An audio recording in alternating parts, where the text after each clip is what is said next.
Live from downtown Detroit. Local 4 News at noon starts now. Good Thursday afternoon, everybody. Bright sunshine, warming temps, but the wind is whipping out there. We've got the ups and then the downs to talk about.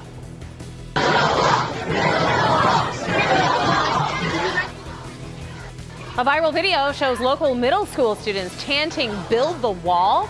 New at noon, the district responds and says they're taking action. Good afternoon and thank you for joining us. We are first following breaking news out of Washington, D.C. this noon, where President-elect Donald Trump is meeting with President Obama at the White House. The meeting comes after a night of protests all across the country, with demonstrators expressing anger over the outcome of the election. Edward Lawrence is He's at the White House, where the meeting has just wrapped up. The president-elect is spending most of the day in Washington, D.C. In an extraordinary moment many thought would never happen, Donald Trump meets President Obama to talk transition to the new administration. The peaceful transition of power is one of the hallmarks of our democracy. And over the next few months, we are going to show that to the world. Governor Chris Christie is the chairman of Trump's transition team and says past insults can be set aside. And I think what these two men recognize is that now this is about governing and leading the nation and the world. And they have a lot more important things to talk about than slights, real or perceived, in the past. Trump also meets House Speaker Paul Ryan to plan an agenda for the nation. The president-elect says he wants to repeal and change Obamacare, renegotiate trade deals, reform taxes, and build a wall on the Mexican border. There's a lot of work to get done in the next 10 weeks as protests continue in cities across the country. Not my president! A majority of the protests were peaceful, where people marched and blocked streets. In Houston, they hid a papier-mâché likeness of Trump. Still, with these images, Christie says Republicans have a mandate. Because now the Republican Party's in charge of the federal government, and we have an obligation to get things done. Today's conversation at the White House is meant to impress upon the president-elect that the responsibilities of the White House are very different than running a campaign. The inauguration will be Friday, January 20th. Edward Lawrence, NBC News, Washington. Here at home today, the Royal Oak School District is responding to a viral video that shows Royal Oak Middle School students chanting "Build the Wall" during the lunch hour.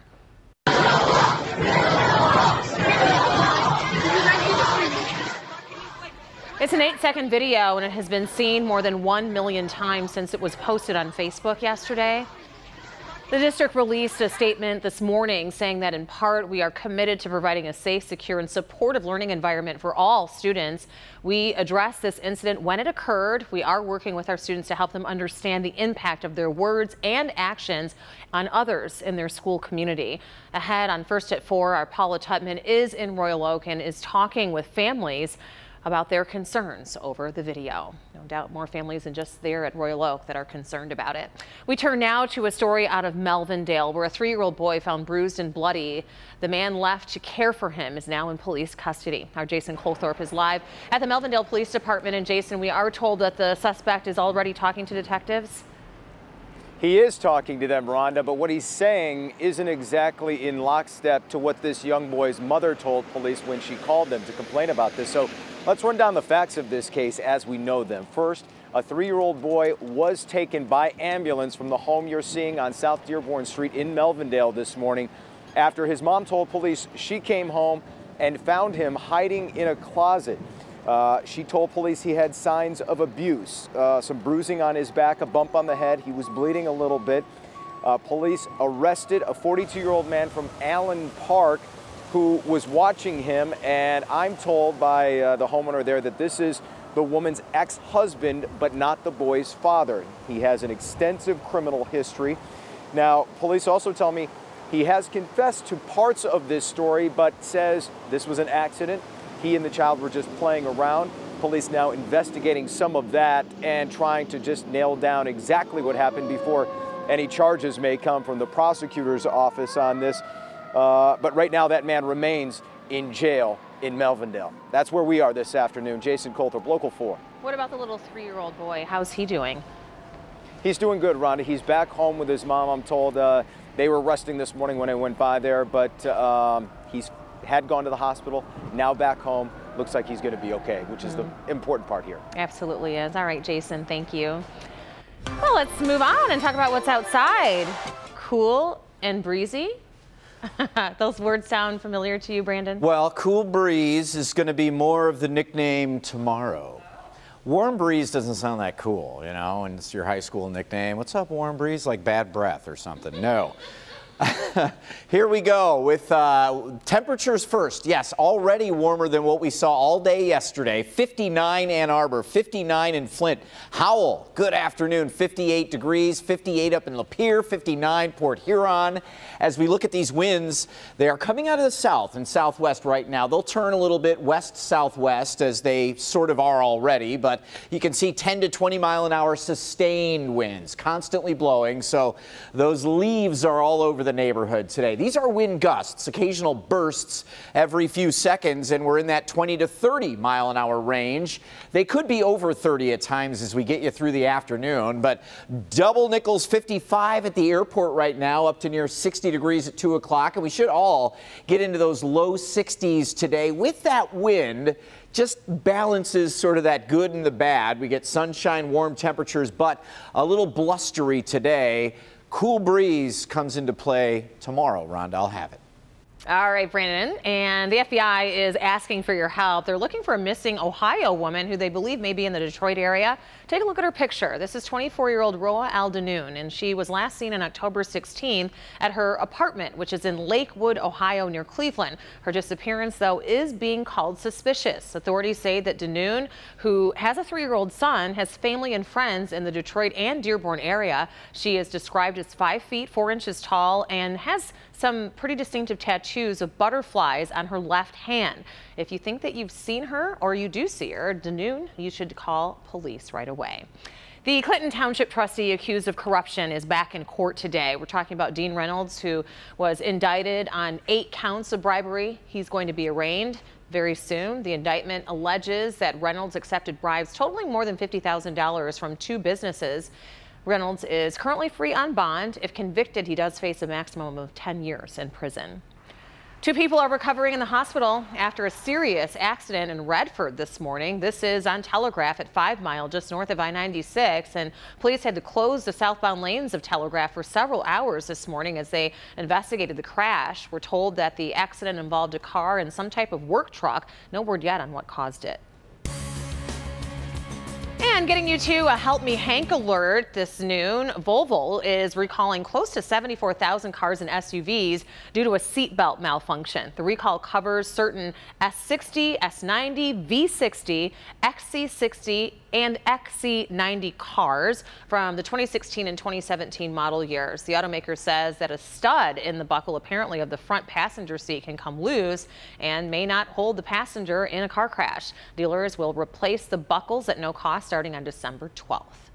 Still to come here at noon, well, we're talking about a lost dog that makes her way home. What rescue crews are saying about the incredible journey that reunited this pup with her family.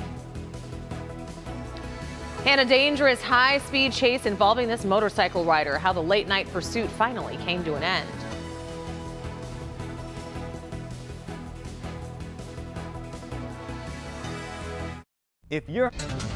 Welcome back, everybody. We are following the breaking news out of Washington, D.C. at the White House, where right now President-elect Donald Trump is meeting with President Barack Obama. That meeting behind closed doors, but this is a live picture of the White House and the doorways that we are expecting them to exit very soon. As soon as the President-elect and President Obama exit the White House and wrap up that meeting, we will let you know.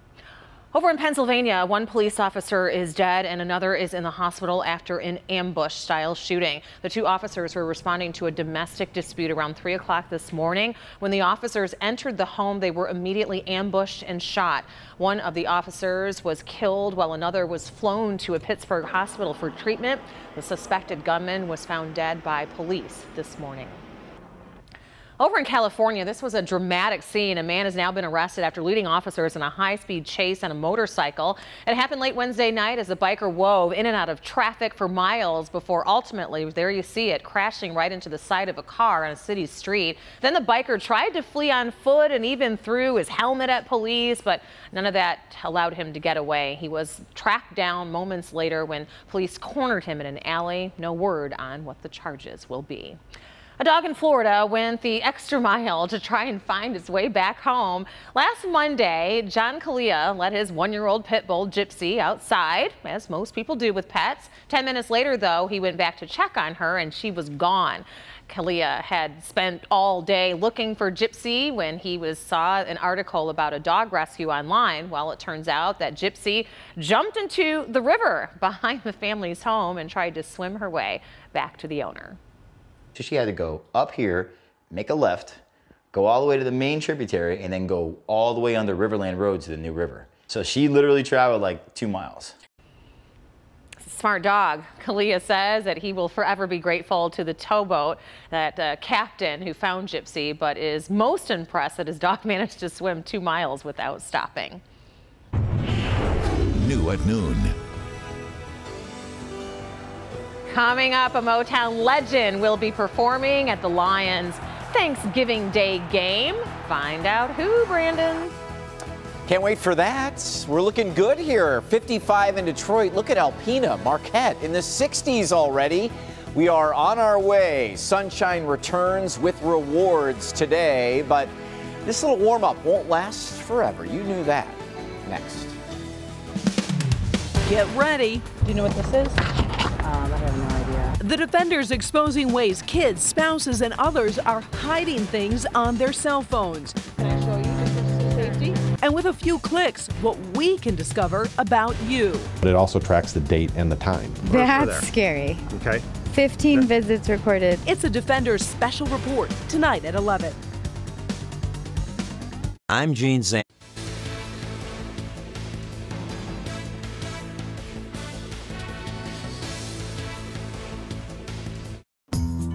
Welcome back, everybody. We have a big announcement from the Detroit Lions as the team announced who will be performing at the Thanksgiving Day game. And the Lions host the Minnesota Vikings at 12:30 on Thanksgiving. But before the game, Motown legend, get this, Aretha Franklin. Right. She is going to be singing the national anthem, and then at halftime, pop singer Andy Grammer will be performing as well. And of course, we know that at least the game is indoors, so the weather doesn't matter. However, Thanksgiving is 2 weeks away. I'm sure you have a little bit of an idea what it's going to be like for the parade. It doesn't look terrible at this point, you know. I mean, I don't know if that's good enough. Well, listen, I can't. Pretty good. Pretty good would mean that, you know, we're just not going to see snow and ice and stuff like that. I just, you know, rain. 2 weeks out, I don't want to throw anything out. Do not say rain. Snow's fine. All right, I won't. High winds and rain. Not good. I will not say it. Rain. Fix it. I have zero confidence 2 weeks out about anything the models are spitting out. So let me spit out the forecast for you here. Good Thursday afternoon. Double nickels, 55 degrees in Detroit. This is our metro zone. Most of Wayne County, southern Macomb and Oakland counties. Our west zone is Howell. Out in Plymouth, Canton, Ann Arbor as well. Ypsilanti, about 58 degrees, 59 in Port Huron in our north zone. Once you get north of M59 up into the Thumb, it's warm there as well. In our south zone at 55 degrees. Our temperatures all around southeastern lower and southern Ontario. This plus number tells us how much warmer we are than we were this time yesterday, and this is a good thing. Anywhere from 4 to about 13 degrees warmer depending on where you are in just the last 24 hours. So wind, one little distraction for us today. It's going to do, if your neighbor is, all your neighbors are kind of east of you, this is a great thing because these southwest winds will blow everything right into their yard. But we've got 15-mile-an-hour winds sustained, constantly blowing, and they'll probably pick up a little bit through the afternoon. And we are getting some of these gusts, like Howell's already gusting winds of 30 miles an hour. And again, knocking all of the beautiful foliage off the trees today. So again, just one little downside to the forecast is these pesky winds. 61 degrees at least. Many of your neighborhoods could get well into the middle 60s today. Windy 10 to 25, gusting to 30 perhaps through the afternoon and early evening. Cold front will be approaching, and so the winds tonight are going to shift directions more out of the northwest, and overnight that cold front approaches down to about 42. It's just going to increase the clouds. We won't really feel the effect of the cooler air until we get into the daytime hours tomorrow. Not much showing up here though. Look at this beautiful sunshine, so we enjoy every ounce of the day today. Tomorrow, a little bit of a different story. You see all the clouds up here, this area of low pressure. The air flows counterclockwise around that. The air flows clockwise around this area of high pressure, which is a stable weather maker. And you see the country, for the most part, is high and dry, but as these two systems sort of squeeze together, it does create a wind that funnels right in. It's called a pressure gradient, and it's not super strong, but tight enough to where we have those winds today. And then when that front drops down tomorrow, probably 10, 15-mile-an-hour winds gusting to 20 out of the north-northwest. That's about it, though, as we put the model in motion. Watch this front come down, and a couple of spotty showers in the morning hours in our north zone and southern Ontario. That is it. Veterans Day, else or otherwise, is going to be 50 degrees and a nice mix of sun and clouds around here. The weekend, Rhonda, is a little on the cooler side, but these numbers are not bad at all. I think we'll enjoy a really, really nice, crisp weekend. All right, sounds good. Thank you, Brandon. Turning our attention to good health this afternoon. Frequent smartphone users may not be sleeping that well. Researchers installed an app on the phones of more than 600 adults to record their daily screen time. And those who use their phones the most reported a lower quality of sleep, less than those of less frequent users. Sleep problems were worse among people who use their phones before bed. Experts say that poor sleep can increase a person's risk of obesity, diabetes, and depression on top of the lack of sleep. So might want to put the phones down a little bit more than normal. Still ahead, a giant T-Rex causing terror. What makes these dinosaurs so lifelike, and where you can see these roaring raptors. Carmen, there's no doubt about it. We will absolutely miss you, your quiet calm and your smile most of all. But we all wish you the very best. We know how much you love your family, and we're glad that you're going to get more time to spend with it. Replay song. Welcome back, everybody. Well, we have something to show you happening in Japan that's very cool. Company is hoping to create a real-life Jurassic Park. Take a look at this.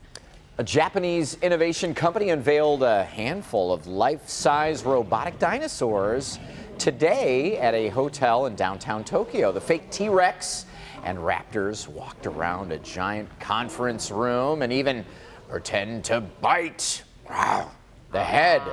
He's got him. He's got his head. Impressive. And they're robotic, so it's not like there's somebody underneath that costume. The creator of the dinosaurs say that he ultimately hopes to create a giant theme park where people can experience these creatures firsthand. You know, we've seen them in here. We've had local companies come in, and the noises they make, the size of them. It looks very real. Freaks you out. It does scare you. But that's when you can actually see that there's a person underneath it. You know what I mean? So you have to check yourself like, no. It's okay. Imagine in the old days, you're a caveman, you come out and one of those things running at you. Good night. We are waiting to see President-elect Trump and also our President Obama emerge from the White House after their meeting today. So we'll have much more on that for you today on Click on Detroit and at 4, 5, and 6. Have a good day.